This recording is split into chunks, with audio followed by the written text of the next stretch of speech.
Hello again, everyone, and welcome to this, the 31st episode of the Horse Racing Show. I'm Kenny Rice, glad that you could be with us. We are moving past the dog days of summer. It has been hot throughout most of the U.S. and across North America, and it heats up, oh, gee, how clever is that, this weekend with the Travers Stakes coming up, the Midsummer Derby at Saratoga. It is one of the must-watch races on the calendar, especially after you get past the Triple Crown. That's the one that's probably best known to the general public between the Triple Crown, the end at Belmont, all the way through to the Breeders' Cup. So we'll talk about that with Brad Cox, who has Owendale, one of the favorites for this running of the Travers. And then later on, a good friend of mine, we worked together for several years at ESPN, doing a show called Today at the Races, among other things. Caitlin Bradar, well-known and respected journalist at TVG, and she will be here to talk with us as well about her career and how she got in the business, which will be pretty obvious when we hear from her, and I think you'll enjoy the show today. Thank you for liking and subscribing to us on YouTube. Again, we tell you that's important to try to build up the YouTube subscribers, and it doesn't cost anything. Scott Hall, does it cost anything? Not a dime. That's the best part. Ben Chaffins, you're a subscriber. Have you paid anything? I have not. See, that's how it works. You just subscribe to it, then at least YouTube and the media world out there, that social media world, knows that you are paying attention, at least on occasion, to this horse racing show. So thank you for that, and thank you again for tuning in this week. And as always, our top researcher, Mr. Thomas Kenny, who is also a subscriber. That's right. He's a customer as well as being a researcher. I do it all. Has it changed your life? The show or the subscription? The subscription. Oh, it changed my YouTube feed. See, look at that. See, it's life-changing. That's right, in a good way. Yeah, well, we'll say it is, you know. But we're talking about the Travers coming up. This is going to be the 150th running. It is a big deal. It's got a good field this year, which we'll talk about later. But you have been doing some research into the impact it can make on the 3-year-old of the year honors, which I think are still very much up for grabs this year, as much as any year right now. So how big is the Travers out there, Thomas? It's, well, like you said, it's the biggest race in between the Triple Crown and the Breeders' Cup. And obviously, you know, with the Eclipse Awards coming out at the end of the year, you know, early January 2020 will be this year's Eclipse Awards. Mm-hmm. Like you said, best 3-year-old definitely up for grabs this year. Obviously, you know, if you have a Triple Crown winner in the year, like Justify in 2018 or American Pharoah, that's pretty much a shoe-in for best 3-year-old. Yeah. But, you know, over the past 20 years, there have been some cases where a horse that's won the Travers has gone on to be the top 3-year-old. Yeah. Let me pull up that list now. Yeah, and then it would be maybe, and you know what's interesting, you mentioned the 2 Triple Crown winners. Justify obviously retired after the Belmont, so he never ran in anything else, much less the Travers. And the race that Pharoah lost that year, that he was Horse of the Year in 3-year, was the Travers. And then, of course, he bounced back from that and capped it off with the Breeders' Cup Classic. But, yeah, I mean, some horses have been able to make their mark by winning the Travers in a year where it was kind of up for grabs for 3-year-old. So the earliest, and this is the past 20 years, like I said. Earliest one was 2001, Point Given. Yeah. You had Bernardini, I think, is how you say That's that? right, who won the Preakness. That's right. Yeah, he won the Preakness. 2006 Preakness. In 2000, that was the year of Barbaro, the Star-Crossed Barbaro year, where he had to pull up in that race. But yeah, Bernardini. Then he established himself. He already had the Preakness, but then he, you know, put the punctuation on it by winning the Travers. Yeah. 2009, we had Summer Bird, who no one expected. That was one that really made a move up, and that could happen this year. I think that's how wide open still the 3-year-old race is. 2013, Will Take Charge. That's right, Wayne Lucas. Yeah, Wayne Lucas. Just when they thought he was out, they pulled him back in. I mean, he won it with Will Take Charge. Yeah, I remember that. That was an upset. That was another outsider. We had Arrogant in 2016. Yeah, who turned out to be super, and no one knew much about him. I believe his odds were like 11-1. He had a Bob Baffert horse, and Arrogant comes on and wins this at 11-1 odds, and won it so big that the horse that finished second, also trained by Baffert, Baffert said he thought he won the race because he couldn't see another horse when he came to the finish line. That's how far Argate was ahead of everybody. Yeah. 2017 West Coast, also a Baffert horse. Oh, that's right. He stepped up, and that was one that people had kind of overlooked. And decent odds on him. I mean, he wasn't the longest shot, but I think he's like maybe 4-1 or something. That ballpark, which is surprising for a Baffert horse. Yeah. In a big race like that. So it's been done. Definitely. And while we have Maximum Security, who would now probably, I think he's reestablished himself as the best 3-year-old, and a lot of people still look at the race at the Kentucky Derby, regardless of what the outcome was, is that he was clearly the best horse that day. And then he comes back and he wins the Haskell. And, you know, I mean, over a decent field. I think the field's stronger for the Travers than it was for the Haskell. Mm-hmm. And Game Winner's not going to be in the Haskell. He's got a little virus or something, so we're going to run him later. It looks like Maximum Security's not going to be in the Haskell. He's going to the Pennsylvania Derby. I'd like to see him run in this race because Tacitus is going to be in there from the Triple Crown Series that Bill Mott trains. Code of Honor is coming back. You know, remember him in the Kentucky Derby, had a good finish. Everfast, who popped on the scene there around the Preakness time. Owendale, who was third in the Preakness. Mucho Gusto, who was second his last time out in the Haskell, to Maximum Security. He's going to be in it, a Baffert horse. So, you know, I mean, it's a pretty solid field in a year that is pretty much a toss-up year for 3-year-olds. Have you gotten excited about anybody? Well, I mean, there's the aspect of Maximum Security, you know, there's kind of a redemption story there, assuming he does come back and run in, you know, the Travers and the Breeders' Cup Classic. Yeah. You know, disqualified in the Derby. Yeah, that's true. You know, they could have stopped racing him if they had wanted to, but they said, no, let's keep trying. Let's bring him back for the Haskell, which he wins. Yeah. Then let's say they bring him into the Travers and he wins that. Yeah, but they're not going to. No. Yeah, see, sadly. That's what I would have done. Nobody ever calls. Jason Service never calls me and asks me what to do.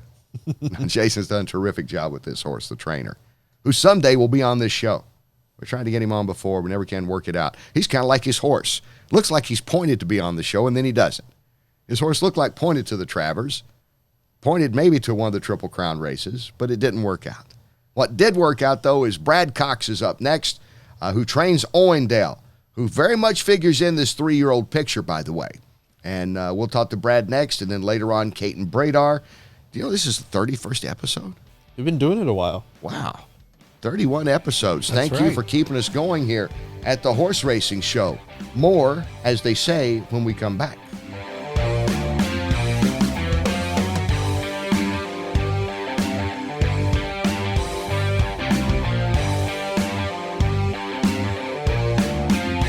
Welcome back to the Horse Racing Show. Thank you for watching and subscribing to us on YouTube, for tuning into Google Play or to iTunes. The very first show we did, and this is show 31, the very first show this man was on, and we're delighted to have him back, Brad Cox, who is Owendale, getting ready for the Travers this weekend. Owendale, coming off an Ohio Derby win, was third in the Preakness and seems poised for a big showing at Saratoga. Brad, thanks for coming back. Good morning, Kenny. Thanks for having me again. So much has changed since we talked, hasn't it? Yeah. 30 weeks ago. 30 weeks ago, yeah. That's gives you plenty time to change in the horse business for sure. And how about Owendale and the progress he's made? Because he looks like that kind of horse that just gets better. Well, he's a lot better than he was 30 weeks ago. I can tell you that. He's really moved forward over.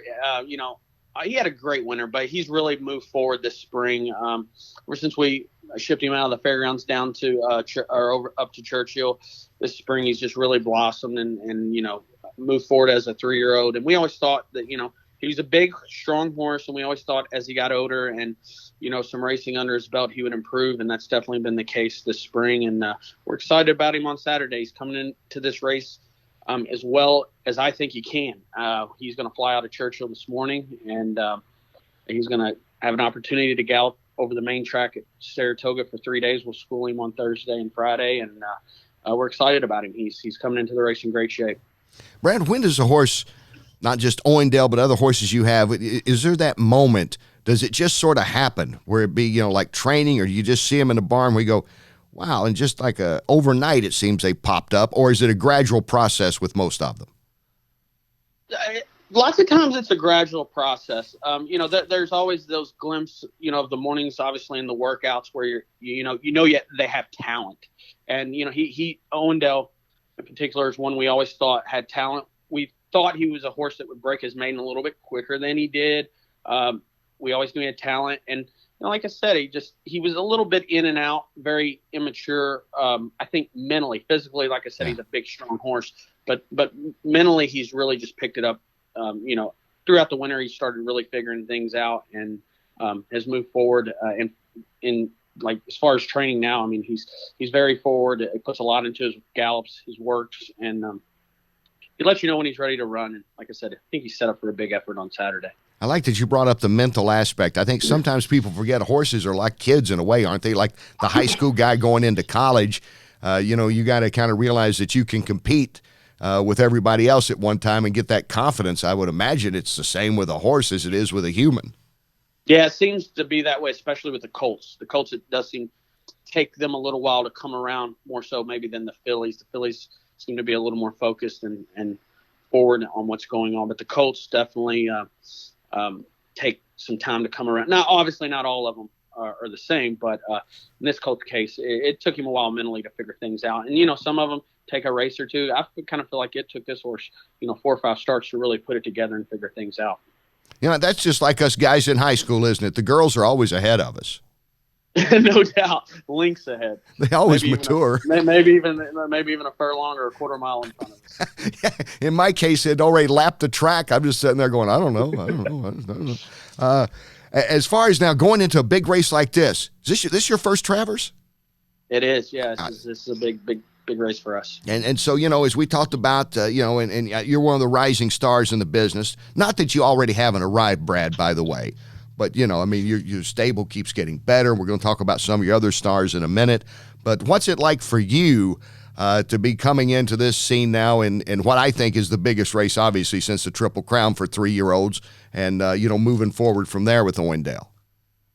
Well, it's huge for us. I mean, this is where you want to be. Saratoga's great racing, and be able to have horses that compete in these grade ones at Saratoga, and it's what you work for. It's what you get up every day and dream of. And very fortunate to be blessed with a great crew and support from clients that give us opportunity with nice horses. And this is what I'm after. Grade 1 horses, and this is a very special race. It's the Midsummer Derby, and like you said, I think it's going to play a role in Champion 3-year-old as well. It's a big race, and I feel like it's somewhat of a wide open race. I mean, I think Maximum Security's the favorite for the Eclipse right now, but if somebody steps up and runs a big race here on Saturday and can go on and knock out another race or two or grade 1 at some point this year, they could very easily be in the running for a Champion 3-year-old. No, I totally agree. We were talking about that earlier. And I believe I'm going to overlook somebody, but I'm looking at like Tacitus and Code of Honor and Mucho Gusto and Everfast. I think this is the best field of 3-year-olds since going back to one of the Triple Crown races. Personally, I think it's a better field than they've had for the Haskell or some other race. Yeah, I think it sounds like we're going to get 12 enter. So I think from top to bottom, it's there. I don't really think there's a standout. There's no one scared of anyone. It's a very solid group of horses and probably the deepest race run since the Derby, probably, in my opinion. No, I think that's exactly right. You have to go all the way back to the first Saturday in May to find this kind of talent, and Owendale fits right in. That was a nice race at Ohio Derby for him. It was, and honestly, I don't think he handled the track that well. I think he won that race on class, and Florent did a good job of finding the best part of the track that day to get him down the lane and get him to the wire first. But he did come out of the race in great shape. I like the idea of giving him the time between that race and the Travers. We've had nearly 2 months, and I only think it's a positive with him. I thought one of his best races was the Lexington in April, and we had nearly 2 months leading up to that race. So he's a horse that his figures stack up with the rest of these horses, and I think with a good trip, he'll be there. If it's a perfect race for him, you can map it out right now. What does Owendale do to win the Travers? Well, I think there's going to be some speed in there, Yeah. just kind of based off of who they're saying is running and just kind of looking at the PPs. I think just break kind of, maybe lay mid-pack somewhere in there. Obviously, you have to get a clean trip, maybe save a little ground and, pop out and hopefully he can run them down. Mile and a quarter is a long way here at Saratoga. It's a deep, tiring track, but he's a fit racehorse, so I think he can handle it. And when Brad Cox was growing up and was going to be a trainer, when did you know you were going to be a trainer? I guess the day I ran my first horse or won my first race. But no, I don't know. Early on, I had dreams of, making a living in the horse business. I didn't know exactly what or how I was going to do that. And, I think probably in high school I decided, I think this is something I'm going to try to pursue. And it's been very good to me. I was going to say, I imagine that, like any of us that have dreams of whatever we want to go in, you look at races like being in the Travers or being in a Triple Crown race, and you've done it relatively early in your career. I mean, this is a great start.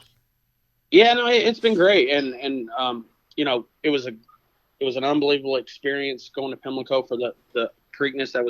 We had 2 starters in the Preakness with Owendale finishing 3rd and Warriors Charge, a really game effort to be 4th. But, that was, a huge highlight for us as a stable and something, obviously we're wanting to compete in those races year in, year out. Fans like to talk about it. Media likes to talk and write about it. How's this 3-year-old crop? They say that every year. I mean, they say it no matter how the Triple Crown shakes out. Are they strong enough? Is this a strong year? How does it look?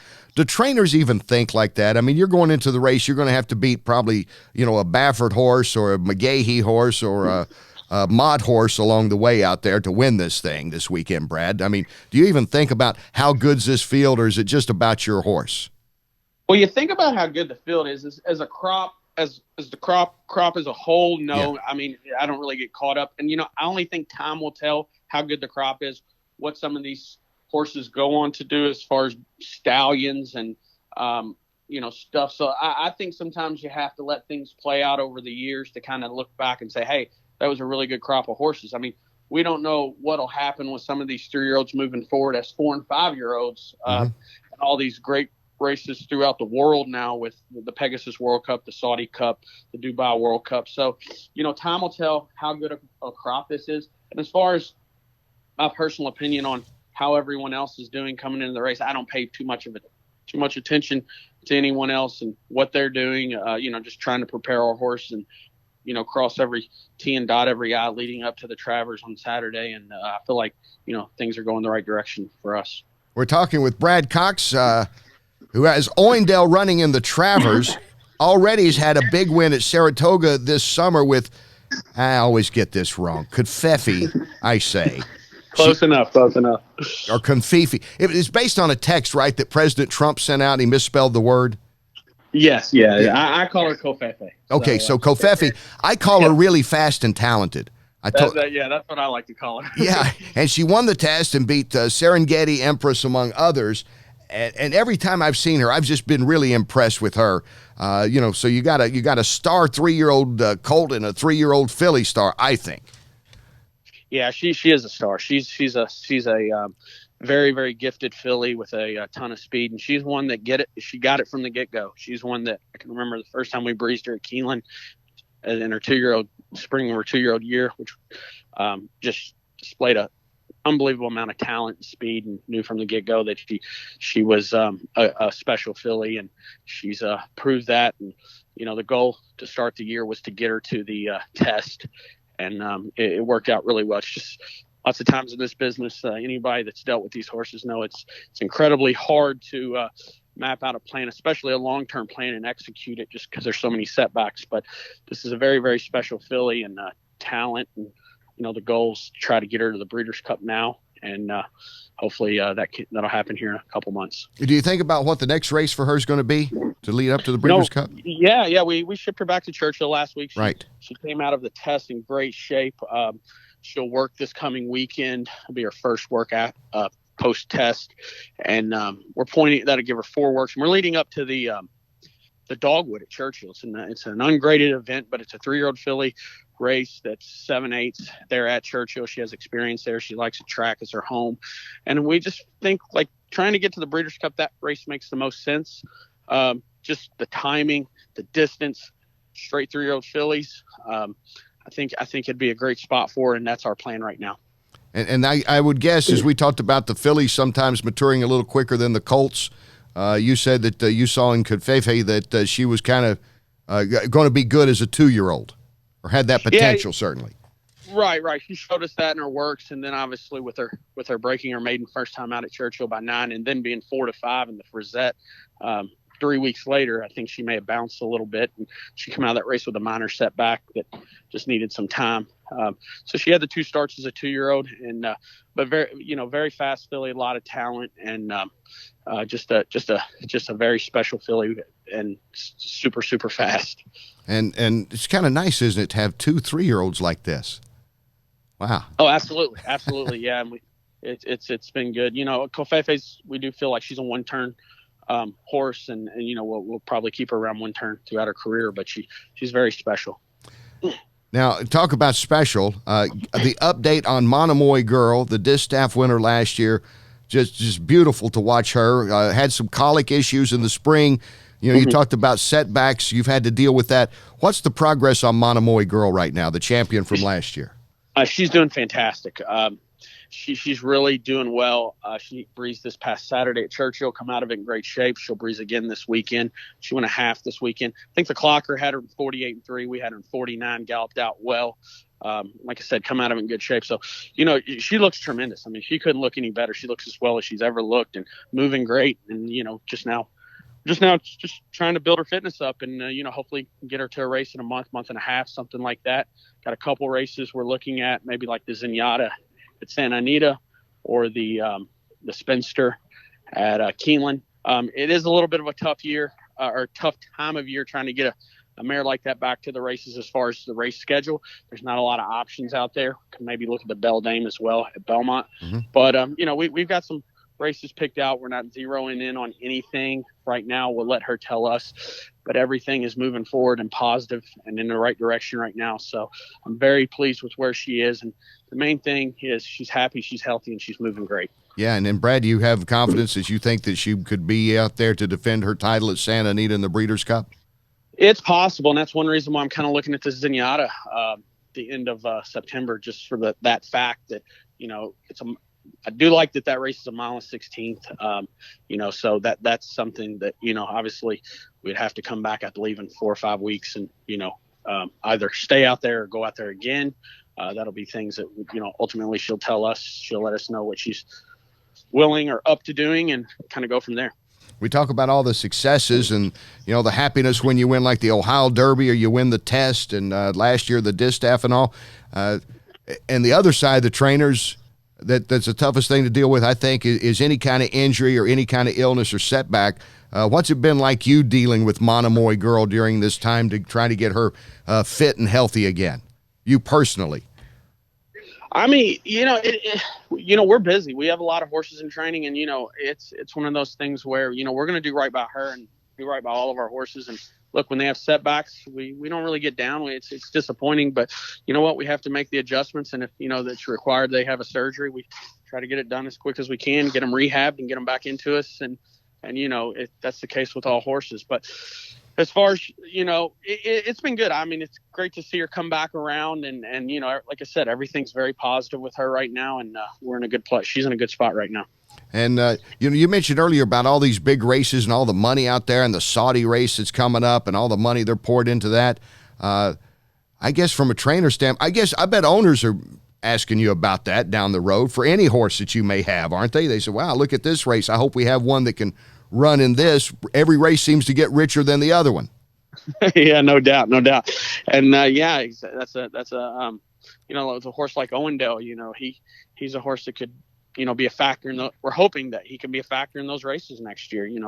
That's something it's nice to have as a 2-turn dirt horse that go 1 mile and 1/8. I mean, they definitely run for some big money. Obviously, with, like I said, I mentioned the Pegasus and the Saudi Cup, and you buy a World Cup, but obviously the Breeders' Cup Classic, that's goal one really for the end of the year here in America. And then, it just every month, January, February, March, there's 3 big races that you can hopefully be a part of. I remember the day when I could just immediately tell you the richest horse of all time. And now with the purse structure, I don't know. You win one race and suddenly you might have moved from like 8th place on the list to number 2 or number 1. That's exactly right. I remember those days where Cigar and, obviously Skip Away and all those horses made a lot of money, and there was a list, and you can almost go down the list and name 1 through 5 of the richest horses of all time. But now one race can change that really quick. Yeah, I remember back in those days, like $6 million. They won $6 million in their career. Wow. Yeah. You could run second in a race and make $6 million almost. That's what I was going to say. I guess from a trainer standpoint, the good thing is you can make $6 million for running second in some of these races. Probably the pressure is for any trainer out there, owner saying, hey, let's run this horse in this race. Heck, if we hit the board, we're doing pretty good. That's exactly right. Pays a lot of bills. All right, so Owendale getting ready for the Travers. It'll be your first one. He looks great. It's going to be – I agree with you. I think it's the best 3-year-old field since we saw the Kentucky Derby field. And Code Honor and Tacitus will be a couple of those in there going against you. And I guess there's no other way to say it. It's going to be a fun race, an exciting race for us to watch. I hope it is for you as well. Yeah, like I said, I hope he can come out on top, and it wouldn't be a shock at all. This horse, like I said, he's doing great. We're expecting a big effort out of him, and hopefully he gives it to us. Hey, Brad, I appreciate your time, and look forward to having you on again, and maybe we'll talk more about Owendale and Covfefe and then Monomoy Girl when she gets on the comeback trail. I look forward to that. Sounds good, Kenny. Good. It was great talking to you as always. All right, anytime. Thank you. Brad Cox, the talented young trainer. He's got a great 3-year-old colt in Owendale running this weekend. It should be a fun race in the Travers. Caton Bradar joins us when we come back on the Horse Racing Show.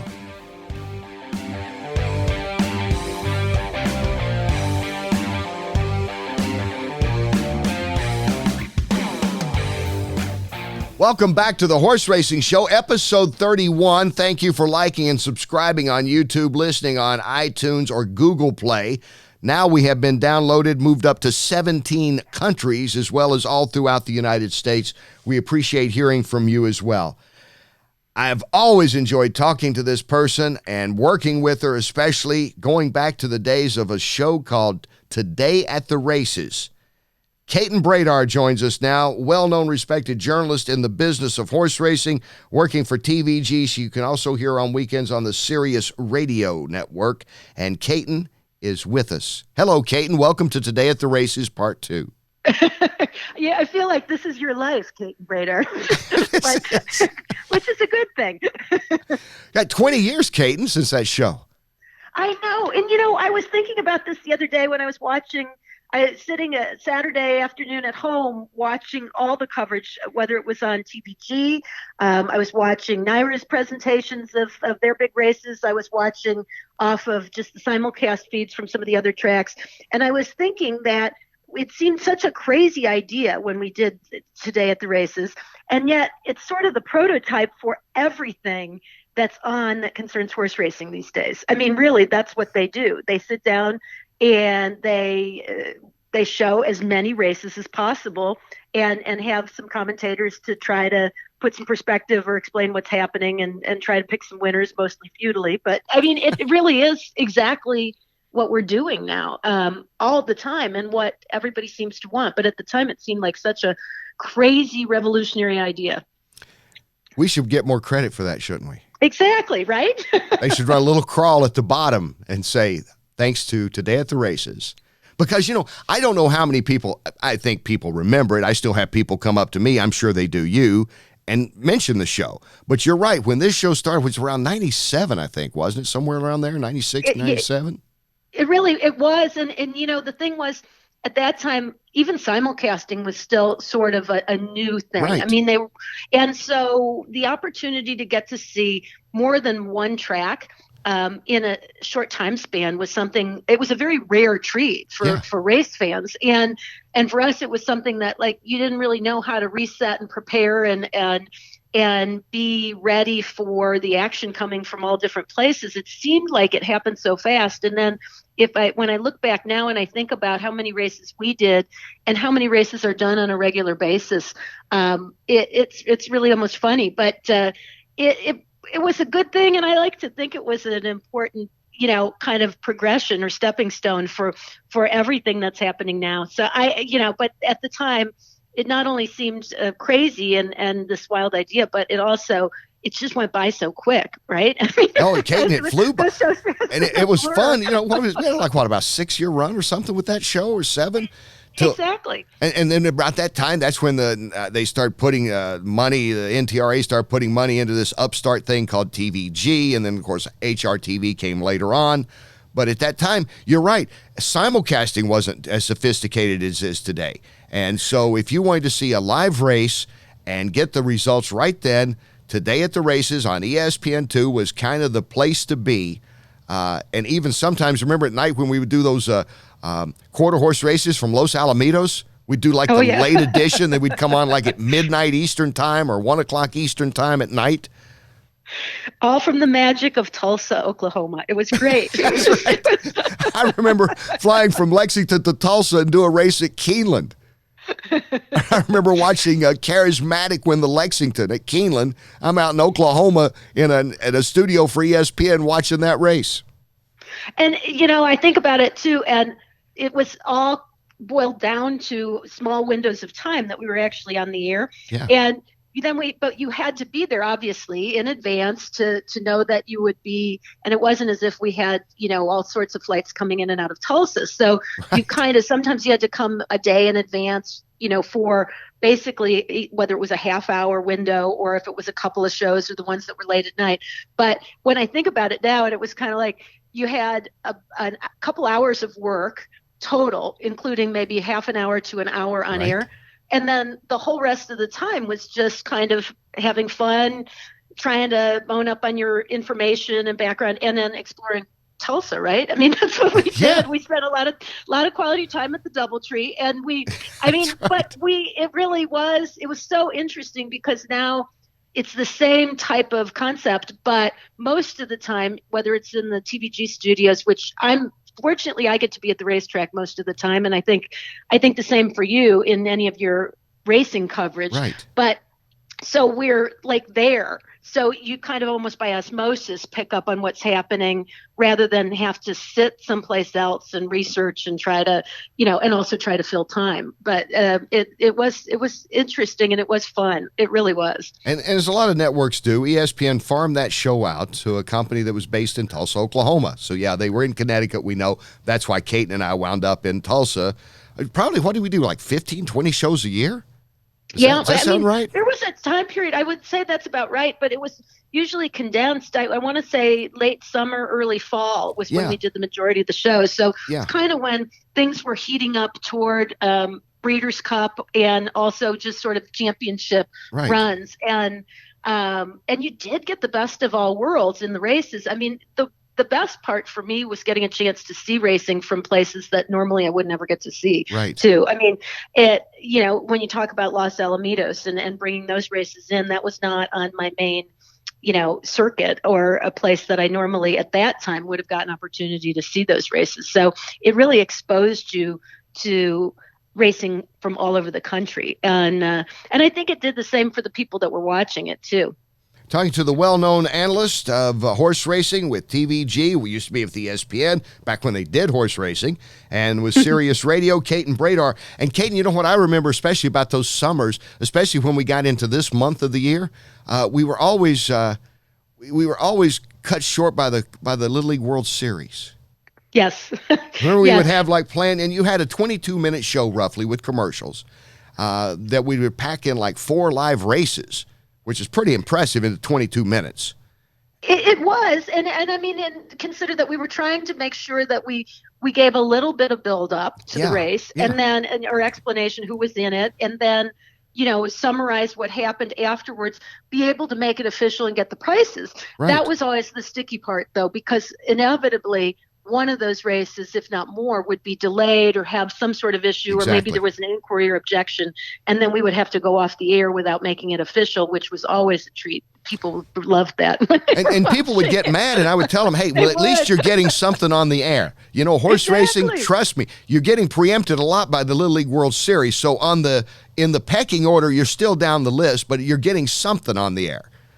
Well, exactly. You get to see the race, and that's the most important part. Right. And, the same thing, what's interesting is the same thing happens now periodically where other events and other activities that have perhaps paid more money to be on the air or have bigger sponsors are going to get priority. And so, again, you're going to get preempted. And I know people get mad about that, but the problem is unless you want to ante up more, or unless we have bigger sponsors that want to really showcase racing, I mean, that's the easy solution to get it, but you're gonna have to dig deep, because a lot of these places are paying a lot of money for those spots. Oh yeah, and in a lot of these sports, let's face it, they bring in the audience that the demographic people, the buying people are looking for, the fast food and the beer places. You're bringing in an audience that can still get out and buy. We skew a little older in horse racing. Not exactly. You and I, Kate, and I'm talking about those other people. Not us. Those other people. Young. Yes. Forever young. But, that is one of the things, you get a lot of people who are upset about, network coverage in general. I'm sure you've experienced this with NBC, that it's never exactly what everybody wants that are watching, as far as the placement of it or the timing or how much time is allotted and whether it's preempted. But the beauty of this is now we've come to a point where you have TVG and you have the network coverage, so that I would say 99.9% of the time, even if you don't get the official results, or even if you don't get the coverage, you will have it on TVG, so that one really supports and leads to the other back and forth. Right. And if you did go off the air without an official or without knowing how something played out, you would be able to flip to TVG or, a host of other entities out there to be able to give coverage. And I kind of think it's the best of all worlds that very few sports have that extensive of a television network that's on 24/7, that can kind of fill in the gaps, and one kind of builds and holds up the other. Yeah, and with these iPhone, you remember the days, and you don't have to go all that far back, but I remember the days when they would put the padlock on the payphone at the racetrack. Oh, yes. That was a big deal, because you don't want anybody running out there calling that bookie just before they go to post, or try to pass post it or something like that. And now it's funny, everybody's got iPhones out. And you can, like you say, you can get the results. Heck, I can look at an iPhone and get results of races I forgot were being run that day. I can get the second race of the day or the third race of the day, whatever's going on. People don't realize, when I grew up, for a short time, we lived in the trailer park that was attached to Arlington Park. And a lot of trainers lived there, and my dad was a trainer, but a lot of families of people who worked there were there. And the trailer park was technically Arlington Park's property, and they would shut down all the phones at that time, and that included the trailer park. So when the racing was going on at Arlington, we had no phones. I said, now, anybody thinks about that now, and I mean, it's just unfathomable that there was a time, right? And then I was thinking too, when for a time I worked in publicity at Calder Racecourse, and when I was in charge, we were still at a time where there really wasn't near as much simulcasting, and there were still a lot of limitations. And technically, you were not supposed to give out results over the phone. That was illegal. Right. And so people would call to. There were all kinds of side numbers games and things that went on side bets. And people would call on a regular basis to the publicity office or to the press box to try to get the results, the numbers that they were then using for other purposes. And we weren't allowed to give those out, and people would get so mad. Exactly. I just think about that now, and I think, I don't know that there are even those numbers games that go on anymore, but if they are, it's pretty easy to get what you need. Heck, there's people with their phones out taping or, getting the video of what's going on as it is and, texting it out or tweet. That's the one thing that's funny about horse racing. And we talked about this the other day when I was talking to you about being on today. And I'm thrilled you're on, Kate and Bradar. You know that. But, well, I am so happy that it worked out because, I really feel like, we do go back a ways as far as the on-air experiences. And, it was always a lot of fun. And so it's great to be with you today. Let's just say if it wasn't for us, there'd be no TVG. Okay, that's not true, but I said it. We'll say it. Hey, we'll say it. Well, they'll call you in at the next meeting, don't you? They'll say, hey, don't ever go on that show again with that guy. But you know what the best part about my relationship with TVG, living in Kentucky and working the way I do, is I never have to go to meetings. Meetings are the worst, aren't they? It's the best. But we're talking about all this stuff that you can get right now, like over your phone, and you can get the video and all that. But yet horse racing, and we've learned this from our guest. I mentioned it a couple of weeks ago. I said if I had like an MMA fighter on, and I've covered that world some too. They probably would have like 40, 50,000 followers. They would tweet out that they're on this show. Or whatever show they're on, okay? In horse racing, you got some of the biggest names in horse racing. They don't even tweet. Some of them don't even have an account or they're not socially media active out there. And they don't have to be. And that's the one thing I noticed about this sport compared to about everybody else. Baseball players, everybody else is tweeting out. Now, I know some jockeys do. You've got one of the bigger followings out there in the horse racing world, which is great. People love you. But there's not a lot of... it's still, I'd say, behind the times compared to other sports in being aggressive in the social media world. I think that's fair. I believe that. I really believe that it's a small circle of people who are talking to each other on social media instead of it being what I think its intended purpose, or at least from the standpoint of other sports are, which is to branch out and build this bigger social network.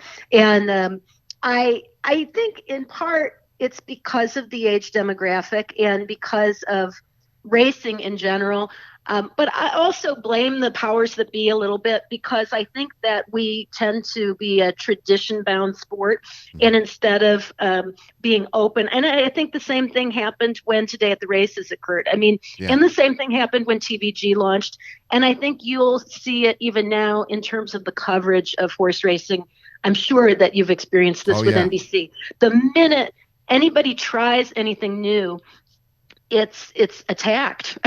Oh, it is. I love our fans and I appreciate our fans. Right, and me I too. know, but they are. It's a tough nut to crack because I guess a lot of them have had to work so hard to maintain their status or their fan position and admiration of the sport, that now they are afraid to ever kind of try something different or open it up to other people who maybe aren't as familiar with it or who have a different way of looking at it and expressing it and passing it along. And I thought it was funny the other day when there was I think Naira used in their show the smoke and the smoke machine and the entrance of the jockeys for and I thought it was great for the Alabama. I thought it was really fun, and I was just looking at social media, and even my husband Doug said, whether you liked it or you didn't like it, really, you're gonna rip it? Why? See, that's what I look at. At what point does this change the way the race is going to be run? At what point does it affect the race in any way? I think it's great. I think you should, as I always said, and I hosted those Eclipse Awards for 4 years, and they're not like a happy bunch overall. And I'm sorry, you can't ever get those years back, can you? I know, but and I don't mean, and I'm really not knocking anyone, but I think that there is such a golf clap reverence always that what we try to do on this show, like having personalities on and people in the business like you, and it's not a critique of criticism. It's just, I guess if there's anything, it's trying to be constructive a little bit, that, it's contagious if people are laughing and having fun and enjoying it. And I'll flip on and I'll watch like a college football game that I don't really care about, but it gets kind of interesting and the crowd's into it. And you go, hey, I may stay around and watch this. And honestly, I didn't think I'd be watching a Northern Illinois football game today. But I'm doing it because it's fun. And I think when you see a horse race, oftentimes you feel like you almost like going to a church service. Exactly. You know, And I think what's going to happen, and this will be very interesting to watch. Hopefully, I'm around to watch it over the next 20 years, but is to see what happens with the introduction of sports gambling in this country, because I think that part of the problem has been for racing that you have that gambling aspect and the two worlds, the world of just sport and fun and competition and the world of gambling were two worlds that were kind of clashing at times. Right. And I also feel like sometimes it was because there was just a misunderstanding between the two sides of what they were watching and what they were doing. And now, and let's face it, I mean, everybody's been betting on sports for years, but it hasn't been on the broad scale of, presentation and when you're watching it, how network coverage is geared, because you haven't had legalized gaming throughout the country. So now that we do, or now that we're getting closer to it, and over the next, 2 decades, I'm sure you're going to see it, kind of explode in terms of the programming and in terms of the audience, and a lot more carryover. I'm curious to see if we see more of a melding of the two worlds in horse racing, that instead of it being kind of struggling to figure out its identity, it becomes so much more like other sports, which are that, sports that people bet on, sports that people cheer for, sports that people enjoy. And I think that, along with what's happening in terms of the emphasis on safety and on, looking out for horses and equine welfare, that those things are going to be the points that set the tone for the industry going forward. And if we can kind of address them and keep looking at constructive ways to show how great the sport is and how much fun it can be, I don't think it'll be the church that it's been that everybody goes into. And I agree with you. I think that, that it's the same thing happened with TVG in the earliest days. And we were reading some things on social media and said, boy, people just want to hate. And I said, well, that's the nature of everything, right? I mean, just everybody, you're always going to get twice as many people that publicly, especially if they don't have to use their name, in a social forum. That's my favorite thing. I don't like you. You stink. Who are you? I'm not going to tell you. And especially when they say, the thing I'm proudest of with NBC, and I like, and I think it's great, is telling the stories that we tell. I don't want to sound too self-serving. I'm not always me telling. I'm all the people that work. We all tell the stories and the features. And we did a little bit of that with Today at the Races way back. We would try to give a little background on the people as much as possible, because it's like saying, like, football. People love to bet football. College season's getting ready to start back. Billions of dollars will be bet on that legally, or still a few bookies out there that you go through. But the whole point of that is, when you're a kid, you learn about football, you learn about first downs and what they're going to do in passing situations and all this and that. And I've always told the people that will listen to me in horse racing, I said, get them to the track first. Tell them a little bit about what's going on first before you hand them a racing form and say, hey, let's go over here and learn how to wheel an exacta or a try. Let them learn the sport for a couple of visits before they maybe lose some money and they go, I don't even know how I lost my money. That's why I don't play poker. I'm not a good card player. Well, it is one of those things. The storytelling, I think, is the key part of it, and that's what I enjoy the most, and that's what I think that network gives opportunity to do that more even than, say, TVG does, which is why we need everything, and we need both components as far as the coverage goes, because that was one of the things in the Triple Crown coverage that I think people so look forward to, is the opportunity to take a bit more time to learn about the horses and the stories around the people who are participating in it. And, I think that drives handle as much as anything. And I think that we've proven it. I mean, if you think of your coverage of Patch, for example, just one horse, but who really, if not for that, if he didn't have an eye issue and he was just named Patch for no apparent reason other than maybe a kid liked the name or something. And nobody told that story, no one would have bet on him, cheered for him. He became one of the most photographed horses that didn't win the Derby that I've ever seen in my life. Everybody would come to Pletcher's Barn. They wanted to take their picture with Patch. nobody cared about the horses that were better. They wanted the one-eyed horse. That was it. And yeah, I mean, we did a story on that, all the mentions of Patch, and Patch was mentioned, like 30 times. Everybody that was there covered, all the stand-ups of the different reporters around the track, not just on the NBC show, but all week long. Exactly. Local and national, and Patch. That was probably the most announced word that week outside of maybe a couple of the real contenders. But, it drove the price down on him because everybody wanted a couple dollars on the horse that they had heard the story about. And I think that, that the same is true in any sports. I mean, there's going to be more money bet on football when somebody has a rooting interest. Yeah. The reason they get into it is because they have a team to follow and they know about the sport. But even somebody who doesn't know about the sport hears a story that resonates.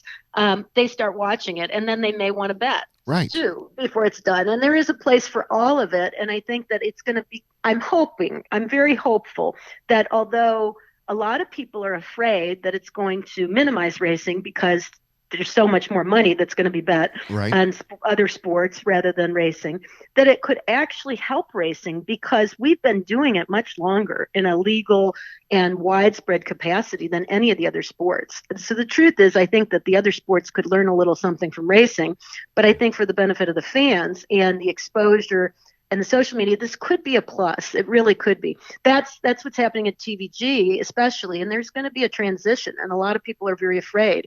But I think the network is pretty committed, and just as NBC has been in terms of their broadening their coverage of horse racing and utilizing, NBC Sports Network and even online things to use racing. Racing's gotten much more exposure as a result, even though were countless other sports. The truth is that racing is one of the best on television for this medium and for radio and for internet of anything. Because it's so fascinating and it's so unpredictable. So I think it could be a good thing. I'm hoping that it does get everybody to lighten up a little bit too, because I think, that it's always the most boring thing in the world, right? Going to the Eclipse Awards, because it should be the most. Well, they'll never have us back, will they? I didn't mean to get on that, I don't think they will. It was funny, It was like nobody takes a joke. I know, and applause, and I'd look out, and thank goodness Zenyatta, I was there for like 2 of her years, is because at least I was looking at like Jerry Moss was happy, and John Sheriff's happy, Mike Smith, they were happy, I see Baffert over in the corner and Pletcher. I see some people that were happy, and I see other people. I go, man, you got a lot of money, and your horse may win an award. Be happy. But I didn't say that. But now I'm going to guess that Kate and Bradar had no other option but to stay in the horse business. Your father, Raymond, a well-respected trainer. Your grandfather, Ted Atkinson, is a Hall of Fame jockey. And your husband, Doug, a longtime respected racing executive, now a jockey agent. There was no escaping. You were going to do something in the horse racing business. Well, you would think that, but let's just realize that I have a sister who had nearly the same experience outside of marrying anybody in the racing industry. And she is a high school math teacher and an accounting major. And she does go to the races, but she doesn't have a professional stake in it. She roots for us. So, I think it's one of those things. But I never, I really didn't know what I wanted to do. I enjoyed writing when I enjoyed writing and working with horses. And the only jobs I really ever had, even outside of babysitting, and were related to racing. So I got articles published even when I was pretty young, like about 16, that had to do with horse racing. And when I went to college, I went to Knox College in Galesburg, Illinois, because it was not that far from home. I could get home to watch the races. They had long breaks so that I could go in the winter from Thanksgiving all the way to New Year's and go to Florida with my dad's horses. So I kind of got the bug early, but I don't know that I knew what I wanted to do. I just figured it would probably be something to do with racetrack. And to be honest, the only job I could get or even tried for out of school was to work in publicity. Out of college, I got a job in publicity at Arlington Park at the year that after the fire, they had temporary facilities. And I had done part-time work in press boxes and just whatever I could pick up here and there as sort of a runner or a fill-in person, but and then also galloped horses and worked around the horses. And I kind of thought that I would end up working with horses more as a trainer or whatever out of college, but everything kind of snowballed. One step led to the next in working in publicity.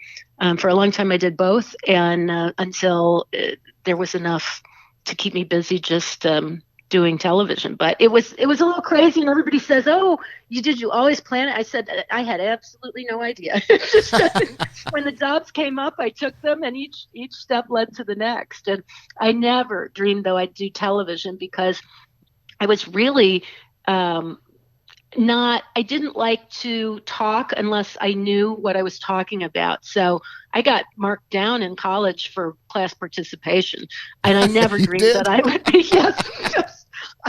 I never dreamed that I would be doing anything that would be speaking in front of a big group. But one of the first jobs at Arlington, after working in the press box, I came back. I went to New York and worked for the New York Racing Association in the press box and as a press box writer.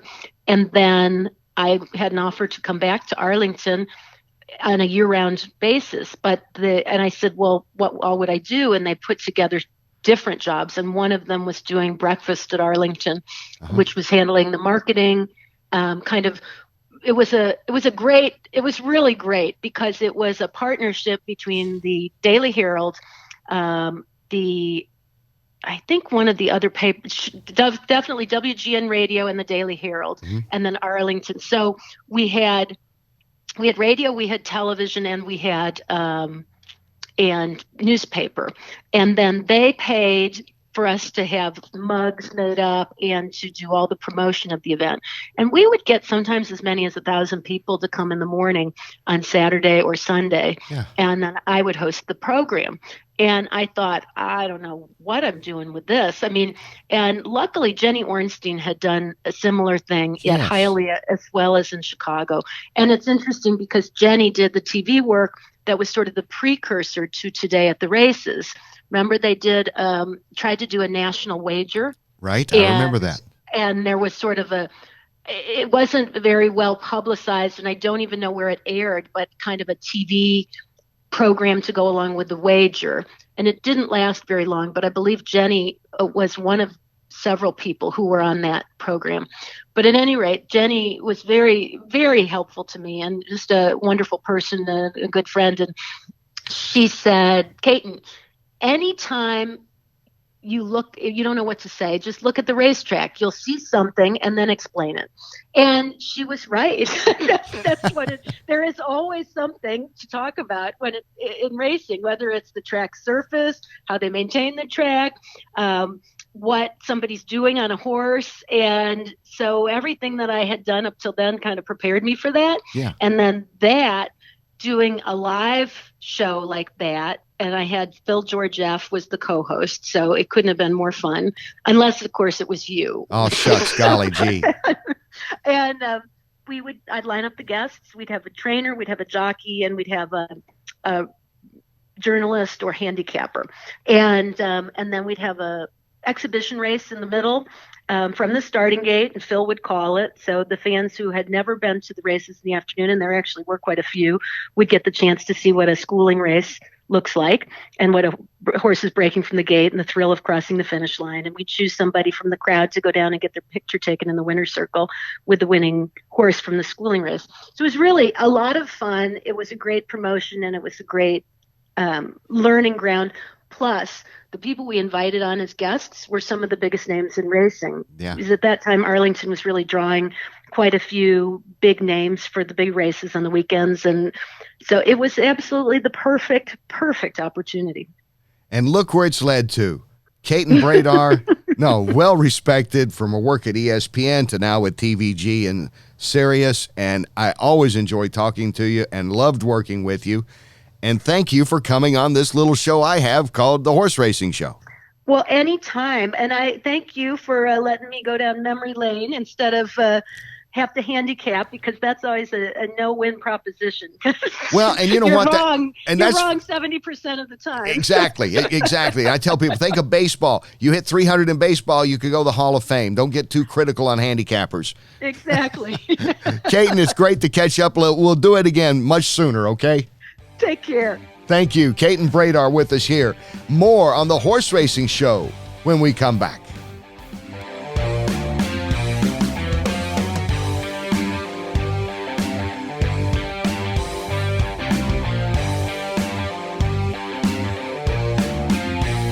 Welcome back. We get ready to wrap up this episode of the Horse Racing Show, episode number 31. And we're glad that you're with us. Scott Hall on lead guitar, on bass, as always, is Ben Chaffins, and our expert researcher, Mr. Thomas Kenny. How's that going? Was that tough to change it on the birth certificate, the Mr. part? It was only a matter of money. Only a matter of money. And speaking of money, what a segue there. We were talking with trainer Brad Cox earlier. Of course, he's got Owendale getting ready to go into this weekend's Travers. But we were talking about money and the big races and the Saudi. There's going to be a big race in Saudi now. And, of course, we know about the Pegasus, the Dubai World Cup. You can make a lot of money and not win as many races as back in the old days. Just kind of like, well, pretty much every athlete right now. You know, basketball players today, they're making more than Larry Bird and Magic Johnson ever thought about making. And they're not stars, all of them. Same with baseball and everything else. But now in horse racing, Thomas, you have researched this, the all-time money-winning horse, because we talked about it one time, like $6-7 million, $8 million. That was a lot of money for a horse to make. But not now. It still is, by the way, but not in terms of moving up the list. If you have a horse that makes $8 million, God bless you. You're doing great. Yeah. Well, if you remember back to our opening segment, the Yes. 2016 Travers winner, Arrogate? Arrogate, Look at you. also the 3-year-old of the year in 2016, is the all-time earnings leader of horses, and that's worldwide, not just North America. How much did he make? I forget, because I know he won the Pegasus, the year the Pegasus first started down there in 17. He made $17,442,600 in 11 starts. Wow, 11 starts, $17 million. Who's second on that list? That would be Gunrunner. Another Pegasus. Like, see the big Pegasus money, how much that's changed the game. Because he had what? How many starts did he have? Probably a dozen or so? Did he have more than that? I don't know. Won his first 2 starts at age 2, finished 4th in his first stakes race. Yeah, because he's got quite a few wins here. He had more than Arrogate, I believe. But Arrogate just stepped up to the plate big. But so how much did he win? 17 million or 16 million or something?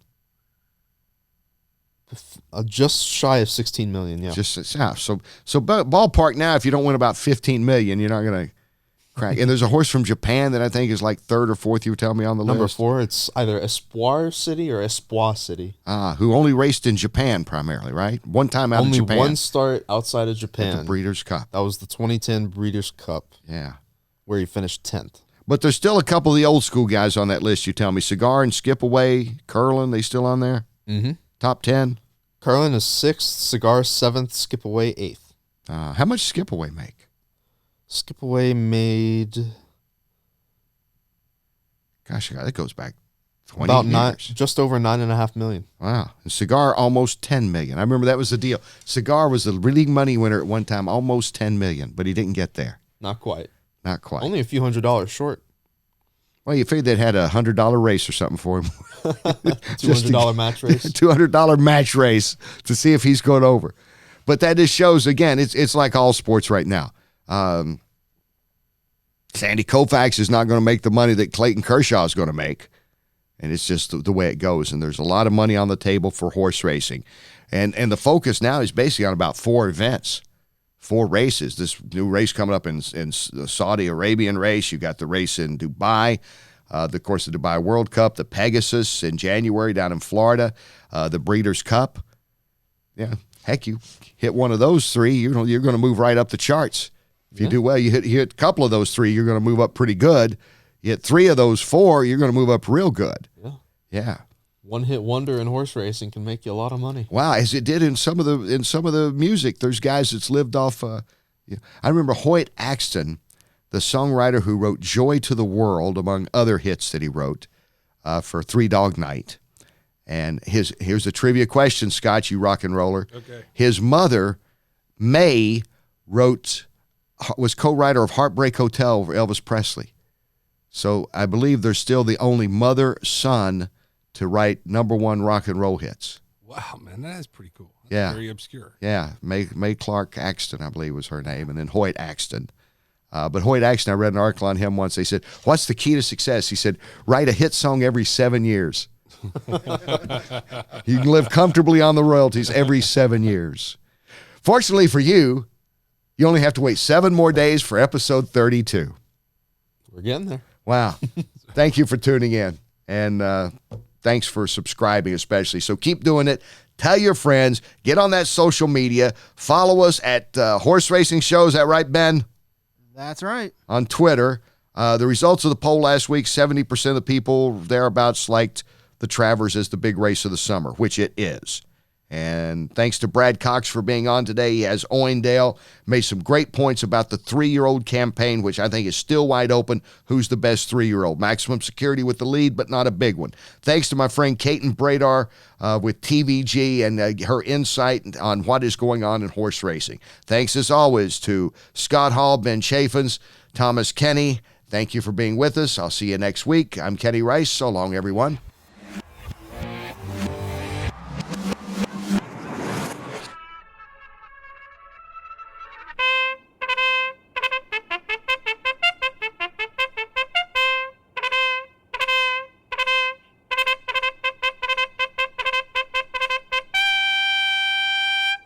Wow.